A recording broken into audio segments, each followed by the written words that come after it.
ಶೈಕ್ಷಣಿಕ ಮನೋವಿಜ್ಞಾನ ಇದರ ಕುರಿತು ನಾವು ಕಲಿತೀವಿ.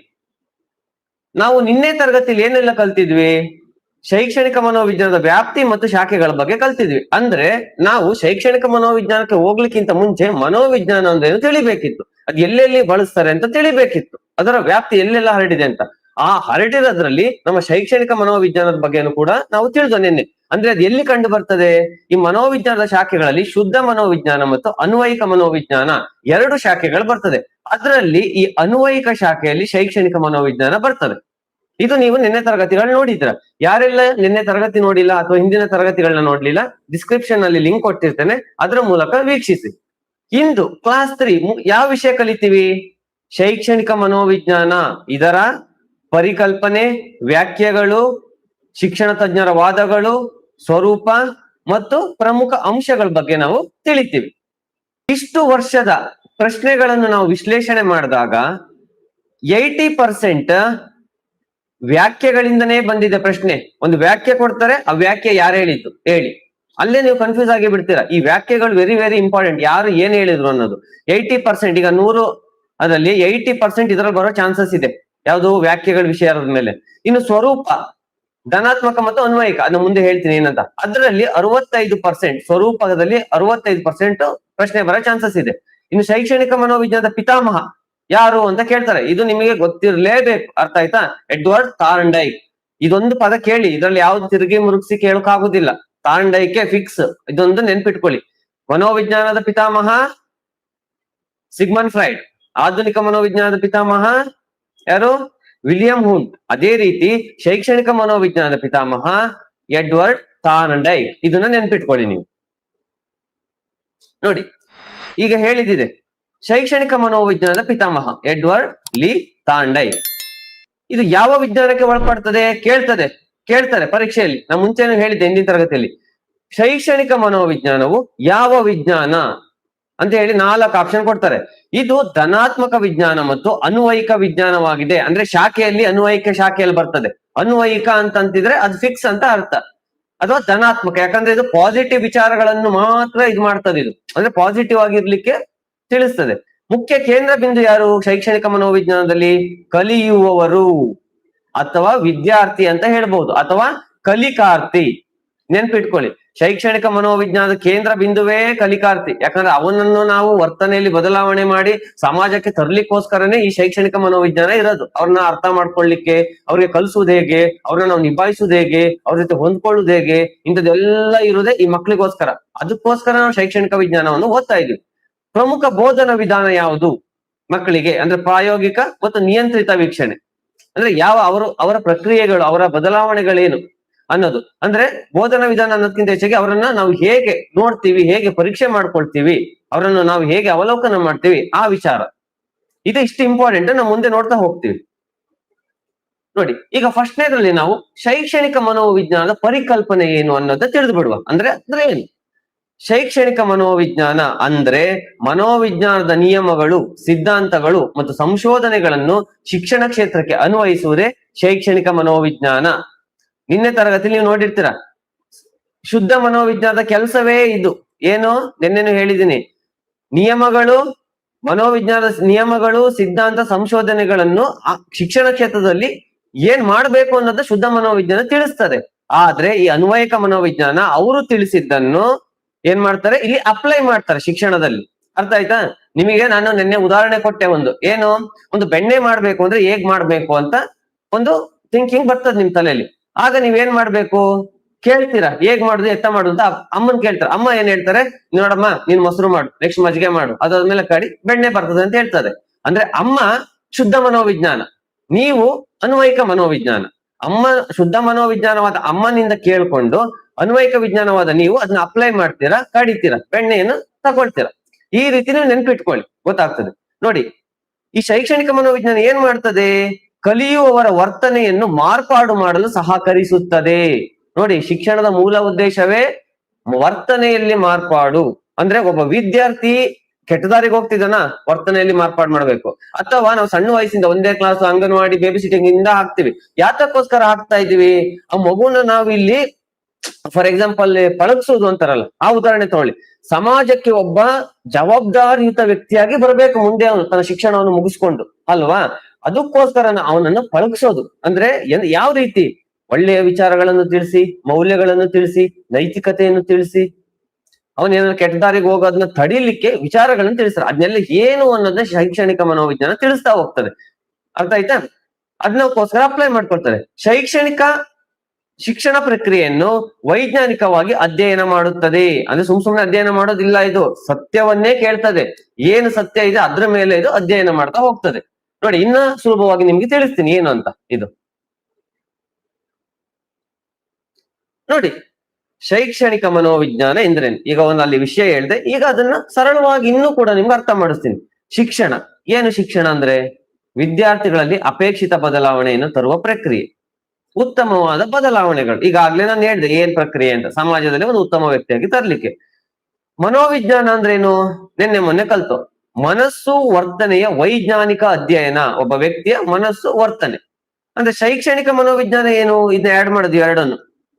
ಮನೋವಿಜ್ಞಾನದ ತತ್ವಗಳನ್ನು ಶಿಕ್ಷಣ ಕ್ಷೇತ್ರಕ್ಕೆ ಅನ್ವಯಿಸುವುದು.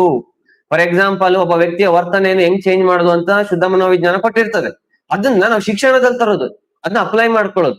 ಆ ರೀತಿ ಮಾಡಿ ಒಬ್ಬ ಜವಾಬ್ದಾರಿಯುತ ವಿದ್ಯಾರ್ಥಿಯನ್ನು ಸಮಾಜಕ್ಕೆ ಕೊಡುವಂಥದ್ದು, ಅಥವಾ ತರಗತಿಗಳಲ್ಲಿ ಬರುವಂತಹ ಸಮಸ್ಯೆಗಳನ್ನು ಬಗೆಹರಿಸ್ಕೊಳ್ಳುವಂಥದ್ದು. ಅಂದ್ರೆ ಇದು ಬರೀ ವಿದ್ಯಾರ್ಥಿ ಸಮಸ್ಯೆಗೆ ಅಂತಲ್ಲ ನಾನು ಹೇಳಿದ್ದು, ಓವರ್ ಆಲ್ ಶಿಕ್ಷಣ, ಬೋಧನಾ ಪ್ರಕ್ರಿಯೆ ಹೇಗೆ, TLM ಮಾಡೋದು ಹೇಗೆ, ಅಂದ್ರೆ TLM ಎಂತೆಂತ TLM ಗಳನ್ನ ಬಳಸ್ಕೋಬೇಕು ವಿದ್ಯಾರ್ಥಿಗೆ.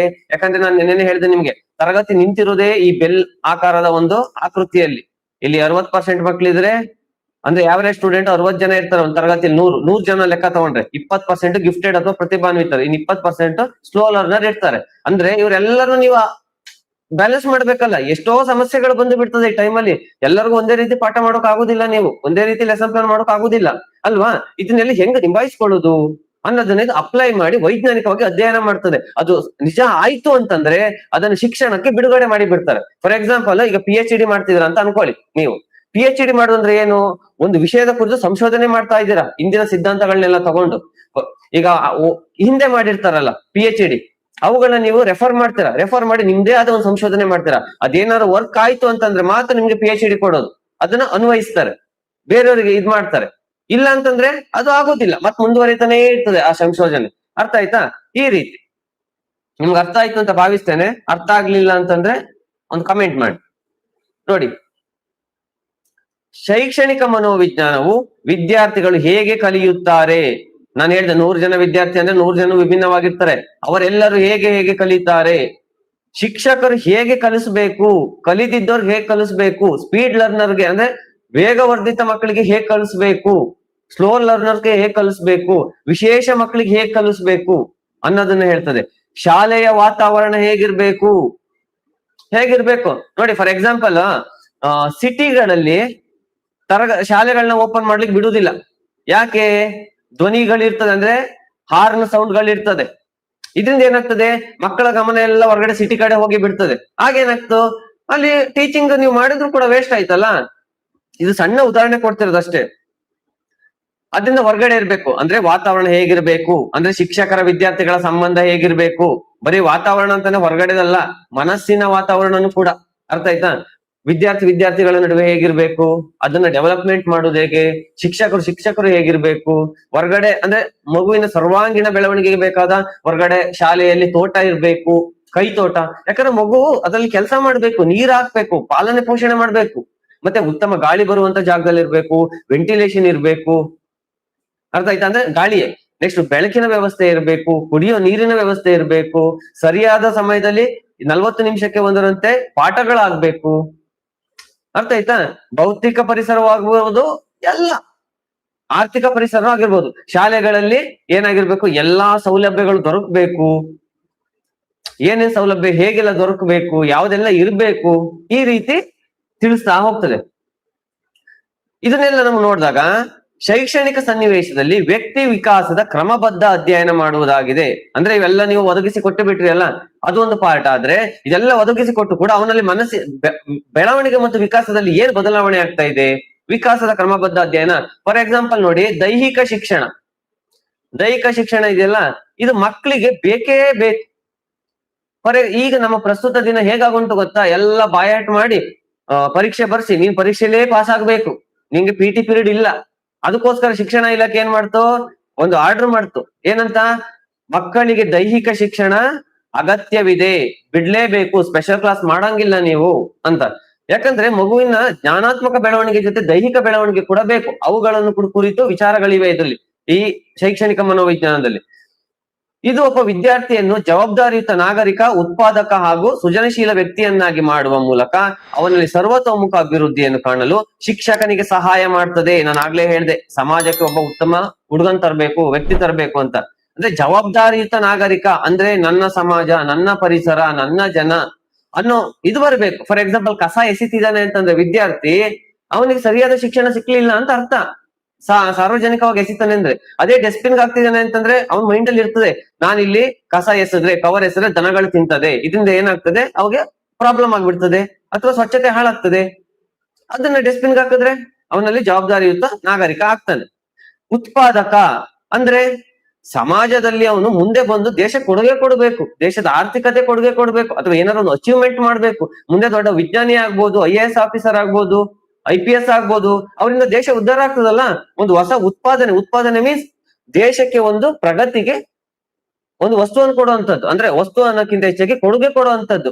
ಈಗ ನಿಮ್ಮ ಫಾರ್ ಎಕ್ಸಾಂಪಲ್ ಅವ್ನು ಒಳ್ಳೆ ವಿದ್ಯಾರ್ಥಿಯಾಗಿ ಶಿಕ್ಷಣ ಕೊಟ್ರಿ ಅಂತಂದ್ರೆ ಅವರ ಊರ್ನ ಉದ್ಧಾರ ಮಾಡ್ತಾನೆ, ಅವ್ರ ಊರಿಗೆ ಶ್ರಮಿಸ್ತಾನೆ, ಅವನು ಅವ್ರ ಮನೆಗೆ ಕೊಡುಗೆ ಕೊಡ್ತಾನೆ. ಉತ್ತಮ ವಿದ್ಯಾರ್ಥಿಯಾಗಿ ಒಬ್ಬ ಮಗನಾಗಿ, ಊರಿನಲ್ಲಿ ಒಬ್ಬ ಮಗನಾಗಿ, ಮತ್ತೆ ಸಮಾಜಕ್ಕೆ ಒಬ್ಬ ವ್ಯಕ್ತಿಯಾಗಿ ಬದುಕ್ತಾನೆ. ಮತ್ತೆ ಸೃಜನಶೀಲ ವ್ಯಕ್ತಿಯನ್ನಾಗಿ ಮಾಡುವ ಮೂಲಕ, ಅಂದ್ರೆ ಅವನ ಥಿಂಕಿಂಗ್ ಒಂದೇ ರೀತಿ ಇರಬಾರ್ದು, ವೆರೈಟಿ ಆಗಿ ಥಿಂಕಿಂಗ್ ಮಾಡಿ ಬಿಡ್ಬೇಕು. ಆಯ್ತಾ? ಫಾರ್ ಎಕ್ಸಾಂಪಲ್ ನೋಡಿ, ಈಗ ಕಸದ ಉದಾಹರಣೆನೆ ಕೊಟ್ಟೆ ನಾನು. ಆ ಕಸ, ಅವ್ರ ಊರಲ್ಲಿ ತುಂಬಾ ಜನ ಕಸ ಹಾಕ್ತಿದ್ದಾರೆ, ಅಲ್ಲಿಗೆ ಇಲ್ಲಿ ಕಸ ಎಸಿಬೇಡ ಅಂದ್ರೂ ಕೂಡ ಎಸಿತಾ ಇರ್ತಾರೆ ಜನಗಳು, ಹೌದಲ್ವಾ? ನೀವು ನೋಡಿರ್ತೀರ. ಆಗ ಏನ್ ಮಾಡ್ಬೇಕು, ಆ ಸೃಜನಶೀಲ ವಿದ್ಯಾರ್ಥಿ ಆಗಿದ್ರೆ ಅವ ಏನಾದ್ರು ಒಂದು ಪ್ಲಾನ್ ಮಾಡ್ಬೇಕು, ಇದನ್ನ ಹೆಂಗ್ ಬಗೆಹರಿಸೋದು ಅಂತ. ಆ ರೀತಿ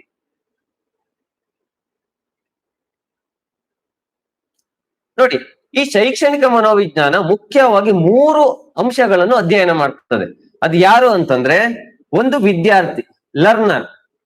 ಎರಡನೇದು ಕಲಿಕಾ ಪ್ರಕ್ರಿಯೆ, ಅಂದ್ರೆ ವಿದ್ಯಾರ್ಥಿಗೆ ಕಲಿಕೆಯನ್ನು ಮಾಡ್ತೀವಿ ಆ ಪ್ರಕ್ರಿಯೆ. ಮೂರನೇದು ಶಿಕ್ಷಣದ ಸನ್ನಿವೇಶ, ಅಂದ್ರೆ ವಿದ್ಯಾರ್ಥಿ ಅಂದ್ರೆ ಇಲ್ಲಿ ವಿದ್ಯಾರ್ಥಿಯ ಬೆಳವಣಿಗೆ ಬಗ್ಗೆ ಗಮನ ಕೊಡ್ತದೆ, ಅವರ ಸಾಮರ್ಥ್ಯ ಏನು ಅದನ್ನ ಹೊರಗೆ ತೆಗಿಲಿಕ್ಕೆ ಗಮನ ಕೊಡ್ತದೆ. ಅಂತಂದ್ರೆ ನೀವು ಅರ್ಥ ಮಾಡ್ಕೋಬೇಕು, ಸಾಮರ್ಥ್ಯ ಅಂತಂದ್ರೆ ಇದೇನಪ್ಪಾ ಅಂತ. ಅಂದ್ರೆ ಅವನಲ್ಲಿ ಸಾಮರ್ಥ್ಯ ಇರ್ತದೆ ಮಗು ಜೊತೆ, ಅದನ್ನ ನೀವು ಹೊರಗಡೆ ತರಬೇಕು. ಬರೀ ಮಾರ್ಕ್ಸ್ಗೋಸ್ಕರನೇ ಅಲ್ಲ, ಹೊರಗಡೆ ತೆಗಿಯುವುದು ಹೇಗೆ ಅದನ್ನ. ಅಂದ್ರೆ ಆ ವಿದ್ಯಾರ್ಥಿಗಳ ಸಾಮರ್ಥ್ಯಕ್ಕೆ ಒತ್ತು ಕೊಡ್ಬೇಕು, ನೀವು ಸಪೋರ್ಟ್ ಮಾಡ್ಬೇಕು. ಇಲ್ಲ, ನೀನ್ ಫೇಲ್ ಆಗೋ ಕ್ಯಾಂಡಿಡೇಟ್, ನಿನ್ಗೆ ಅವ್ನ ಸಂಗೀತದಲ್ಲಿ ಏನಾದ್ರು ಇಂಪ್ರೂವ್ ಇರ್ತಾನೆ ಅಥವಾ ಬೆಸ್ಟ್ ಇರ್ತಾನೆ, ಬಟ್ ಓದೋದಲ್ಲಿ ಹಿಂದೆ ಇರ್ತಾನೆ. ಆಗ ಏನ್ ಮಾಡ್ಬೋದು ಟೀಚರು, ಇಲ್ಲ ನಿಂಗೆ ಸಂಗೀತ ಬೇಡ, ಕ್ಲಾಸ್ ಹೋಗೋದು ಬೇಡ, ನೀನ್ ಟ್ಯೂಷನ್ಗೆ ಹೋಗು, ಇಲ್ಲ ಫೇಲ್ ಆಗಿ ಬಿಡ್ತೀಯ ನೀನು. ಹಾಗೆ ಮಾಡಿ ಅವನನ್ನು ತುಳಿದು ಬಿಡುದು, ಹಿಂದಕ್ಕೆ ಹಾಕಿ ಬಿಡುದು. ಹಂಗ್ ಮಾಡಬಾರ್ದು. ಅವರ ಸಾಮರ್ಥ್ಯಕ್ಕೆ ಒತ್ತು ಕೊಡ್ಬೇಕು, ಓದಿಗೆ ಒತ್ತು ಕೊಡ್ಬೇಕು, ಅವ್ರನ್ನ ಅದ್ರಲ್ಲಾದ್ರೂ ಡೆವಲಪ್ಮೆಂಟ್ ಮಾಡ್ತಾ ಹೋಗ್ಬೇಕು ಓದಿನ ಜೊತೆಗೆ. ಕಲಿಕಾ ಪ್ರಕ್ರಿಯೆ ಅಂದ್ರೆ ವಿದ್ಯಾರ್ಥಿಗಳು ಹೇಗೆ ಕಲಿಯುತ್ತಾರೆ, ನೀವು ಪಾಠ ಮಾಡಿದಾಗ ಎಷ್ಟು ಸ್ಪೀಡಲ್ಲಿ ಕಲಿತಾ ಇದ್ದಾರೆ, ಇವತ್ತು ಹೇಗ್ ಕಲ್ತ, ಅಕಸ್ಮಾತ್ ಏನಾದ್ರು ಅದಕ್ಕೆ ನಿಧಾನ ಕಲಿತಿದ್ರೆ ಏನಾದ್ರು ಪರಿಹಾರ ಬೋಧನೆ ಏನಾದ್ರು ಮಾಡ್ತಾರ, ಮುಂದಿನ ವಾರ ಹೇಗ್ ಕಲ್ತ, ಅಥವಾ ಇಡೀ ವರ್ಷದಲ್ಲಿ ಹೇಗ್ ಕಲಿತಾ ಬಂದ, ಕಲಿಕೆಯ ಮೇಲೆ ಪರಿಣಾಮ ಬೀರುವ ಅಂಶಗಳು ಯಾವುದು ಅಂದ್ರೆ, ಒಬ್ಬ ವಿದ್ಯಾರ್ಥಿ ಕಲಿಬೇಕು ಅಂತಂದ್ರೆ ಹಲವಾರು ಅಂಶಗಳು ಪರಿಣಾಮ ಬೀರ್ತದೆ. ಒಂದು ಭೌತಿಕ ಪರಿಸರ ಮತ್ತು ಆರ್ಥಿಕತೆ, ಅಂದ್ರೆ ಆರ್ಥಿಕ ಪರಿಸರ ಅಂದ್ರೆ ಅವರ ಅಪ್ಪ ಅಮ್ಮ ಬಡವರಾಗಿರ್ಬೋದು ಅಥವಾ ಶ್ರೀಮಂತರಾಗಿರ್ಬೋದು. ನೋಡಿ, ಶ್ರೀಮಂತರಾಗಿರೋರಿಗೆ ಎಲ್ಲವೂ ದೊರಕುತ್ತದೆ, ಬಡವರಿಗೆ ನೋಡಿ ಆ ಮಕ್ಕಳು ಶಾಲೆಗೆ ಕಳಿಸುದಿಲ್ಲ, ಏನು ಕಳಿಸ್ತಾರೆ, ಕೂಲಿ ಮಾಡ್ಲಿಕ್ಕೆ ಕಳಿಸ್ತಾರೆ, ಬಾಲಕಾರ್ಮಿಕರಾಗಿ. ನೋಡಿ, ಶಿಕ್ಷಣ ಹೋಯ್ತಾ? ಅಥವಾ ನೀವು ತರಗತಿಯಲ್ಲಿ ಪಾಠ ಮಾಡ್ತಾ ಇದ್ದೀರಾ ಅಂತಂದ್ರೆ ಅವ್ನಿಗೆ ಏನು ಕಲಿಕೆ ಮೇಲೆ ಪರಿಣಾಮ ಬೀರೋದು, ಅವ್ನ ಗಮನ ಸರಿ ಇಟ್ಕೊಳ್ಳೋದಿಲ್ಲ, ಗಮನದ ಕಡೆನೆ ಇರುವುದಿಲ್ಲ. ನೆಕ್ಸ್ಟ್ ಆಸಕ್ತಿ ಇರೋದಿಲ್ಲ ಅವನಿಗೆ. ನೆಕ್ಸ್ಟ್ ಇನ್ನೇನೇನ್ ಇರ್ತದೆ, ಅವನಿಗೆ ಪಾಠ ಅರ್ಥ ಆಗೋದಿಲ್ಲ, ಅಕಸ್ಮಾತ್ ನೀವು ಮಾಡೋದು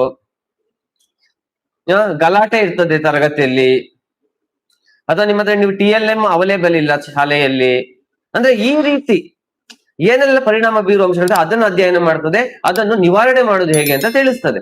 ಮೂರನೇದು ಶಿಕ್ಷಣದ ಸನ್ನಿವೇಶ, ಪರಿಸರ ಅಂದೆ ನೋಡಿ ಇದೇ ಬರ್ತದೆ. ಶಿಕ್ಷಕರಿರ್ತಾರೆ, ನಾವು ಶಿಕ್ಷಕರು ಹೇಗಿರ್ತೀವಿ, ವಿದ್ಯಾರ್ಥಿಗಳು ಹಾಗೇ ಬೆಳೀತಾ ಬರ್ತಾರೆ. ಒಂದು ಮಾತು ಹೇಳ್ತೇನೆ ಕೇಳಿ, ನಿಮ್ಗೆ ವಿದ್ಯಾರ್ಥಿಗಳು ನಿಮ್ಮ ಪಾಠವನ್ನು ಅರ್ಥ ಮಾಡ್ಕೊಳ್ತಾ ಇಲ್ವಾ, ಅಥವಾ ನೀವು ಶಿಕ್ಷಕರಾಗಿ ಹೋದ ನಂತರ ಪಾಠವನ್ನು ಅವರು ಕೆಳಗಡೆ ಇದ್ದಾರಾ, ನಿಮ್ಮ ಸಬ್ಜೆಕ್ಟ್ ಅನ್ನು ಇಷ್ಟಪಡ್ತಾ ಇಲ್ವಾ, ಯಾಕೆ ಇಷ್ಟಪಡ್ತಿಲ್ಲ? ಒಂದ್ ಕ್ವಶನ್ ಬರ್ತದೆ. ಅದಕ್ಕೆ ಪ್ರಶ್ನೆ, ವಿದ್ಯಾರ್ಥಿಗಳು ನಿಮ್ಮನ್ನು ಇಷ್ಟಪಡ್ತಾ ಇರುವುದಿಲ್ಲ.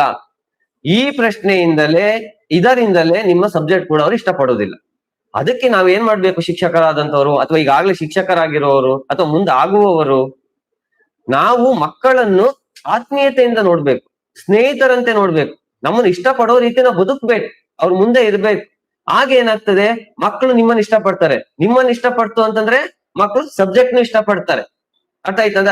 ಫಾರ್ ಎಕ್ಸಾಂಪಲ್ ನೋಡಿ, ನಿಮ್ಮನ್ನ ಏನಾದ್ರು ಮಗು ಇಷ್ಟಪಡ್ತು ಅಂತಂದ್ರೆ ನೀವು ಹೋಮ್ ವರ್ಕ್ ಕೊಟ್ಟಿರ್ತೀರ, ನಾಳೆ ಬೆಳಗ್ಗೆನೆ ತಗೊಂಡ್ಬಂದು ತೋರಿಸ್ಬಿಡ್ತಾರೆ, ಸರ್ ನಾನ್ ನೋಡಿದೆ ನೋಡಿ ಸರ್ ಆಯ್ತಾ. ಇದಕ್ಕೊಂದು ಉದಾಹರಣೆ, ಇನ್ನೊಂದು ಉದಾಹರಣೆ ಕೊಡ್ತೀನಿ ನೋಡಿ. ನಮ್ಮ ಸರ್ ಇದು ನಿಜವಾದ ಘಟನೆ, ನಮ್ ಸರ್ ಹೇಳಿದ್ದು. ಒಂದು ಈಗ ಕೊರೋನಾ ಟೈಮ್ ಬಂತಲ್ಲ, ಕೊರೋನಾ ಟೈಮ್ ಅಲ್ಲಿ ಆನ್ಲೈನ್ ಕ್ಲಾಸ್ ಇತ್ತು. ಈ ಆನ್ಲೈನ್ ಕ್ಲಾಸ್ ಅಲ್ಲಿ ಏನಿತ್ತು, ಎಲ್ಲರೂ ಗೂಗಲ್ ಮೀಟ್ ಅಥವಾ ಝೂಮ್ ಮೂಲಕ ಕ್ಲಾಸ್ ಮಾಡ್ಬೇಕಿತ್ತು. ಒಬ್ಬ 2ನೇ ತರಗತಿ ವಿದ್ಯಾರ್ಥಿ ಫಸ್ಟ್ ಟೈಮ್ ಒಂದು ದೋಸೆ ಮಾಡ್ತದೆ ಮನೆಯಲ್ಲಿ, ಅಮ್ಮನನ್ನು ನೋಡಿ ಅನುಕರಣೆ ಮಾಡ್ಕೊಂಡು ದೋಸೆ ಮಾಡ್ತದೆ. ಆ ದೋಸೆ ಮಾಡಿದ ನಂತರ ಟೀಚರ್ ಒಂದು ಫೋಟೋ ಕಳಿಸ್ತದೆ. ಟೀಚರ್ ನೋಡಿ ಟೀಚರ್, ನಾನು ಫಸ್ಟ್ ಟೈಮ್ ದೋಸೆ ಮಾಡಿದ್ದೀನಿ, ಇದು ನಿಮಗೆ, ಸಾರಿ ಇದು ನಿಮಗೆ ಅಂತ ಹೇಳ್ಬಿಟ್ಟು ಏನ್ ಮಾಡ್ತದೆ, ಕಳಿಸ್ತದೆ. ನೋಡಿ ಇಲ್ಲಿ ಗಮನಿಸಿ, ಅವ್ರ ಅಪ್ಪ ಕೊಡ್ಲಿಲ್ಲ ದೋಸೆನ, ಅಮ್ಮಂಗ್ ಕೊಡ್ಲಿಲ್ಲ, ಅಜ್ಜಂಗ್ ಕೊಡ್ಲಿಲ್ಲ, ಅಜ್ಜಿ ಕೊಡ್ತಾವ, ಕುಟುಂಬದವ್ರು ಯಾರಿಗೂ ಕೊಡ್ಲಿಲ್ಲ, ಅವ್ರ ಶಿಕ್ಷಕರಿಗೆ ಕೊಟ್ರು. ಯಾಕೆ ಕೊಟ್ರು? ಅಲ್ಲಿ ಅಪ್ಪ ಅಮ್ಮ ಕೊಡ್ಬೋದಿತ್ತಲ್ಲ. ಅಂದ್ರೆ ಆ ವಿದ್ಯಾರ್ಥಿ ಆ ಶಿಕ್ಷಕನು ಹಚ್ಕೊಂಡಿದೆ ಅಂದ್ರೆ ಅಷ್ಟು ಇಷ್ಟ ಆ ಮಗುಗೆ. ಯಾಕಂದ್ರೆ ಶಿಕ್ಷಕರು ಆ ಮಗುನ ಅರ್ಥ ಮಾಡ್ಕೊಂಡಿದ್ದಾರೆ, ಅಷ್ಟು ಪ್ರೀತಿ ಕೊಟ್ಟಿದ್ದಾರೆ, ಆ ರೀತಿ ಸಲಹುತ್ತಾ ಬಂದಿದ್ದಾರೆ ತರಗತಿಯಲ್ಲಿ. ಅದಕ್ಕೆ ಆ ಮಗು ಹೇಳ್ತದಂತೆ, ಏನಂತ, ಮೇಡಮ್ ನಮ್ಗೆ ಬೇಗ ಕ್ಲಾಸ್ ಮಾಡಿ, ನಾನು ನಿಮ್ ಕ್ಲಾಸ್ ಕೇಳ್ಬೇಕು, ನಿಮ್ ಜೊತೆ ಇರ್ಬೇಕು ಅಂತ ಕೇಳ್ತಂತೆ. ಇಲ್ಲಿ ನೋಡಿ, ಇಲ್ಲಿ ವಿದ್ಯಾರ್ಥಿ ಶಿಕ್ಷಕರ ಬಾಂಧವ್ಯ ನೋಡಿ ಹೇಗಿದೆ. ಈ ರೀತಿ ಬೆಳೆಸಿದ್ರೆ ಮಾತ್ರ ನಿಮ್ಮ ಪಾಠವೂ ಅರ್ಥ ಆಗ್ತದೆ ಮತ್ತು ಉತ್ತಮ ವಾತಾವರಣವೂ ಇರ್ತದೆ, ಅಂಕನೂ ತೆಗಿತದೆ. ಜೊತೆಗೆ ಅಂಕಕ್ಕಿಂತ ಹೆಚ್ಚಾಗಿ ಮಗುವಿನಲ್ಲಿ ಜ್ಞಾನ ಬೆಳವಣಿಗೆ ಆಗ್ಬೇಕು, ಸ್ಕಿಲ್ ಡೆವಲಪ್ಮೆಂಟ್ ಆಗ್ಬೇಕು. ಅವನು ಒಬ್ಬರೇ ಬಿಟ್ರು ಕೂಡ ಎಲ್ಲಾದು ಮಾಡಿ ಬರ್ಬೇಕು. ಫಾರ್ ಎಕ್ಸಾಂಪಲ್ ನೋಡಿ, ಒಂದು ಸಿಟಿ ಕರ್ಕೊಂಡು ಹೋಗಿ ಇಬ್ರು ಮಕ್ಕಳನ್ನ ಬಿಡಿ. ಒಂದು ಮಗುಗೆ ಸ್ಕಿಲ್ ಏನು ಕಲ್ಸಿಲ್ಲ, ಆಲೋಚನಾ ಶಕ್ತಿ ಇಲ್ಲ, ಏನಿಲ್ಲ, ಬರೀ ಮನೇಲೆ ಓದು ಟ್ಯೂಷನ್ಗೆ ಹೋಗು ಬಾ, ಮನೆಗ್ ಬಾ, ಬೆಳಿಗ್ಗೆ ಶಾಲೆಗೆ ಹೋಗು, ಟ್ಯೂಷನ್ಗೆ ಹೋಗು ಬಾ, ಸುತ್ತಾಡೋಕ್ ಬಿಡುದಿಲ್ಲ ಅವ್ರ ಅಮ್ಮ ಅಪ್ಪ. ಇನ್ನೊಂದು ಮಗುಗೆ ಓದಕ್ಕೂ ಓದ್ತದೆ, ಜೊತೆಗೆ ಇಡೀ ಊರ್ ಸುತ್ತದ. ಭಾನುವಾರ ಬಂತು ಅಂದ್ರೆ ಸುತ್ತಾಡಕ್ ಹೋಗುದು, ನಾವೆಲ್ಲ ಹಂಗೆ ಮಾಡ್ತೇವೆ, ಇಡೀ ಊರ್ ಸುತ್ತುದು ಅಮ್ಮನ್ ಕಣ್ಣಿ ಕಾಣಿಸ್ತಂಗೆ ಅಥವಾ ಅಮ್ಮನ ಕೇಳಿ. ಈಗ ಇಬ್ರು ಒಂದ್ ಸಿಟಿಲಿ ಬಿಟ್ಬಿಡಿ, ಯಾರು ಬೇಗ ಮನೆಗ್ ಬಂದ್ ಸೇರ್ತಾರೆ? ನಾ ಹೇಳಿದೆ, ಓದೋರ್ಗೆ ಹೆದರಿಕೆ ಆಗ್ಬಿಡ್ತದೆ, ಅಯ್ಯೋ ನಮ್ ಜಾಗ ಗೊತ್ತಿಲ್ಲ ಅನ್ಬಿಟ್ಟು ಗಾಬರಿ ಆಗಿ ಬಿಡ್ತದೆ. ಅದೇ ಊರೆಲ್ಲ ಆಟಾಡಿ ಎಲ್ಲಾನು ಪರಿಚಯ ಮಾಡೋ ಹುಡ್ಗನು ಬಿಟ್ರೆ ಮನೆ ಕರೆಕ್ಟ್ ಆಗಿ ಬರ್ತಾನೆ. ಅಂದ್ರೆ ಅದು ಕೂಡ ಒಂದು ಶಿಕ್ಷಣದಲ್ಲಿ ಬೇಕು, ಅಂತವುಗಳ ಧೈರ್ಯ, ಅಂತ ಸ್ಕಿಲ್ಗಳು ಮತ್ತು ಅಂತ ಯೋಚನೆಗಳು ಬರುವಾಗೆ ನಾವು ಮಾಡ್ಬೇಕು. ಆ ಧೈರ್ಯ ಬೆಳೆಸ್ಬೇಕು ಮಕ್ಕಳಲ್ಲಿ. ಪಠ್ಯಕ್ರಮ ನೋಡಿ, ಈ ಪಠ್ಯಕ್ರಮ ಬಂತು ಅಂತಂದ್ರೆ ಎಲ್ಲಾ ತರಗತಿಗೆ ಒಂದೇ ರೀತಿ ಪಠ್ಯಕ್ರಮ ಉಂಟಾ? ಇಲ್ಲ ಅಲ್ವಾ? ಯಾಕೆ ಹೇಳಿ, 8ನೇ ಕ್ಲಾಸಿಗೆ ಒಂದು, ಫಾರ್ ಎಕ್ಸಾಂಪಲ್ ನೋಡಿ, ಇಲ್ಲೇ ತಗೊಳ್ತೀನಿ ನಾನು ನಿಮ್ಗೆ. ಬೆಳಕು ಪಾಠ ಇದೆ ಸೈನ್ಸ್ ಅಲ್ಲಿ. ಈ ಬೆಳಕು ಪಾಠ 8ರಲ್ಲೂ ಇದೆ, 9ರಲ್ಲೂ ಇದೆ, 10ರಲ್ಲೂ ಇದೆ ಅಲ್ವಾ? ಯಾಕೆ ಒಂದೇ ಸಲ ಇಟ್ಬಿಡು ಓದಿತ್ತಲ್ಲ 8ನೇ ಕ್ಲಾಸ್ ಅಲ್ಲಿ, ಅಥವಾ 10ನೇ ಕ್ಲಾಸ್ ಒಂದೇ ಸಲ ಇಡ್ಬೋದಲ್ಲ? ಇಲ್ಲಿ ನೋಡಿ, 8ನೇ ಕ್ಲಾಸ್ ಅಲ್ಲಿ ಅದರ ವೈಟೇಜ್ ಅಂದ್ರೆ ಅದರದ ಟಫ್ನೆಸ್ ಆಧಾರದ ಮೇಲೆ ಫಸ್ಟ್ ಮೂಲಭೂತ ಅಂಶಗಳು ಮಾತ್ರ ಕೊಡ್ತಾರೆ, ಏನ್ ತಿಳಿಬೇಕು ಅದನ್ನ. 9ನೇ ಕ್ಲಾಸ್ ಅಲ್ಲಿ ಅದಕ್ಕಿಂತ ಸ್ವಲ್ಪ ಜಾಸ್ತಿ, 10ನೇ ಕ್ಲಾಸ್ ಅಲ್ಲಿ ಇನ್ನು ಫಾರ್ಮುಲಾ, ಪ್ರಾಬ್ಲಮ್ಗಳು ಬಿಡಿಸುದ ಕೊಡ್ತಾರೆ. ಇದನ್ನ ನಾವು ಸ್ಪೈರಲ್ ಕರಿಕ್ಯುಲಮ್ ಅಂತ ಕರಿತೀವಿ. ಅರ್ಥ ಆಯ್ತು? ಅದ್ ನೆಕ್ಸ್ಟ್ ನಾವು ತರಗತಿಗಳು ಬಂದಾಗ ನೋಡುವ. ಇವುಗಳು ಅಂದ್ರೆ ಯಾವ ವಿದ್ಯಾರ್ಥಿಗಳು ಯಾವ ತರಗತಿಗೆ ಯಾವ ರೀತಿ ಪಠ್ಯಕ್ರಮ ಇಡಬೇಕು, ಆ ಪಠ್ಯಕ್ರಮದಲ್ಲಿ ಏನೆಲ್ಲ ವಿಷಯಗಳಿರ್ಬೇಕು, ಯಾವ ಬೋಧನೋದ್ದೇಶ, ಅಂದ್ರೆ ಆ ವಿದ್ಯಾರ್ಥಿಯ ಪಾಠ ಕಲಿತ ಮೇಲೆ ಏನಾದ್ರೂ ಒಂದು ವಿಷಯ ಕಲಿಬೇಕು, ಮೌಲ್ಯ ಕಲಿಬೇಕು, ನೈತಿಕತೆ ಕಲಿಬೇಕು, ಅವನ ಜೀವನಕ್ಕೆ ಅಪ್ಲೈ ಮಾಡ್ಕೊಳ್ಳುವಾಗ ವಿಷಯ ಇರಬೇಕು. ಇದು ಪಠ್ಯಕ್ರಮದಲ್ಲಿ ಬರ್ತದೆ. ಮುಂದೆ ನೋಡ್ತಾ ಹೋಗ್ತೀವಿ ಇನ್ನೂ ಹೆಚ್ಚಾಗಿ. ಶಾಲೆಯ ವಾತಾವರಣ ಹೇಗಿರ್ಬೇಕು, ಸುತ್ತಮುತ್ತಲಿನ ಪರಿಸರ ಹೇಗಿರ್ಬೇಕು, ಸಾಮಾಜಿಕ ಪರಿಸರ ಹೇಗಿರ್ಬೇಕು, ಇಂಥವುಗಳು, ಜನರ ಜೊತೆ ಅಂತ ಎಂತಹ ಗುಂಪು ಅಲ್ಲಿ ಇರ್ಬೇಕು, ನಾವು ಟೀಚರ್ಸ್ ಗಳು ಹೇಗಿರ್ಬೇಕು, ಮುಂತಾದವು ಮುಂದೆ ನಾವು ನೋಡ್ತಾ ಹೋಗ್ತೀವಿ. ಇನ್ನು ಬೋಧನಾ ಉದ್ದೇಶಗಳು ಅಂದ್ರೆ ಇದು ನಮ್ಮ ಶಿಕ್ಷಣದ ಸನ್ನಿವೇಶದಲ್ಲಿ ಇಡೀ ಶಿಕ್ಷಣದ ಮೇಲೆ ನಿಂತಿರೋದೆ ಈ ಬೋಧನಾ ವಿಧಾನಗಳು ಮತ್ತು ಬೋಧನಾ ಉದ್ದೇಶಗಳು. ನಾನು ಹೇಳಿದೆ ಅವೇ ಎಷ್ಟು ಮೂರು ತರ ವಿದ್ಯಾರ್ಥಿಗಳನ್ನ ಡಿವೈಡ್ ಮಾಡಿ ಹೇಳಿದೆ ನಾರ್ಮಲ್ ಆಗಿ. ಆ 3 ಜನಕ್ಕೂ ಕೂಡ ಅರ್ಥ ಆಗುವಂತೆ ಬೋಧನಾ ವಿಧಾನ ಬಳಸ್ಕೋಬೇಕು. ಬರೀ ಇವಾಗ ನೋಡಿ, ಕಪ್ಪು ಅಲಾಗೆ ಮತ್ತೆ ಚಾಲಿಂದ ಟಾಕ್ ಇಂದ ಮಾಡಿದ್ರೆ ಆಗುದಿಲ್ಲ. ಈಗಿನ ಕಾಲದ ಮಕ್ಕಳಿಗೆ ಅವರಿಗೆ PPT ಇರ್ಬೇಕು, ಟೆಕ್ನಾಲಜಿ ಇರ್ಬೇಕು, ವಿಡಿಯೋ ಇರ್ಬೇಕು, ನೋಡ್ಬೇಕು. ಈಗಿನ ಮಕ್ಳಂತಲ್ಲ ಯಾರೇ ಆಗ್ಲಿ, ಹಂಗ ನೋಡಿದ್ರೆ ಮಾತ್ರ ಪಾಠ ಅರ್ಥ ಆಗೋದು. ಬರೀ ಟಾಕ್ ಮಾಡಿದ್ರೆ ನಿದ್ದೆ ಮಾಡಿ ಬಿಡ್ತಾರ, ಅಥವಾ ಅವ್ರವ್ರ ಕೆಲಸ ಅವ್ರು ಏನೇನೋ ಮಾಡ್ಕೊಂಡ್ಬಿಡ್ತಾರೆ. ಬೆಂಚ್ ಗೀಜುದು, ಬುಕ್ ಗೀಜುದು, ಅರ್ಥ ಆಯ್ತಾ? ಯಾವ ವಿಧಾನವನ್ನು ಅನುಸರಿಸ್ಬೇಕು ನಾವು, ಕನ್ನಡಕ್ಕೆ ಯಾವ ಬೋಧನಾ ವಿಧಾನ ಮಾಡ್ಬೇಕು, ಇಂಗ್ಲಿಷ್ಗೆ ಯಾವುದು ಅಂದ್ರೆ ಲ್ಯಾಂಗ್ವೇಜ್ ಆಲ್ಮೋಸ್ಟ್ ಯಾವ ರೀತಿ ಮಾಡ್ಬೇಕು, ನೆಕ್ಸ್ಟ್ ವಿಜ್ಞಾನಕ್ಕೆ ಯಾವ ರೀತಿ, ಸಮಾಜಕ್ಕೆ ಯಾವ ರೀತಿ. ನೋಡಿ, ಬೋಧನಾ ವಿಧಾನ ಸಮಾಜದಲ್ಲಿ ಪಾಠ ಮಾಡ್ದಂಗೆ ವಿಜ್ಞಾನದಲ್ಲಿ ಮಾಡಕ್ ಆಗೋದಿಲ್ಲ. ಅಂದ್ರೆ ಆಲ್ಮೋಸ್ಟ್ ಸಮಾಜದಲ್ಲಿ ಇತಿಹಾಸವನ್ನು ನಾವು ಘಟನೆ ಅಂದ್ರೆ ಕಥೆಗಳ ಮೂಲಕ ಹೇಳ್ಬೇಕು, ಹೌದಾ? ಅದೇ ವಿಜ್ಞಾನದಲ್ಲಿ ಕಥೆಗಳ ಮೂಲಕ ಹೇಳಕ್ ಆಗಲ್ಲ. ಯಾಕೆ ಹೇಳಿ? ಅಲ್ಲಿ ಏನಿದು ದೈನಂದಿನ ಜೀವನದ ಉದಾಹರಣೆ ಕೊಡ್ಬೇಕು, ಬೆಳಕು ದೈನಂದಿನ ಜೀವನದ ಉದಾಹರಣೆ. ಇಲ್ಲಿ ಇತಿಹಾಸದಲ್ಲಿ ಕಥೆಗಳು, ಇಂದಿನ ಚರಿತ್ರೆಯನ್ನು ಹೇಳುವಂಥದ್ದು, ಈ ರೀತಿ ಅವುಗಳನ್ನ ಮುಂದೆ ನೋಡ್ತಾ ಹೋಗುವ.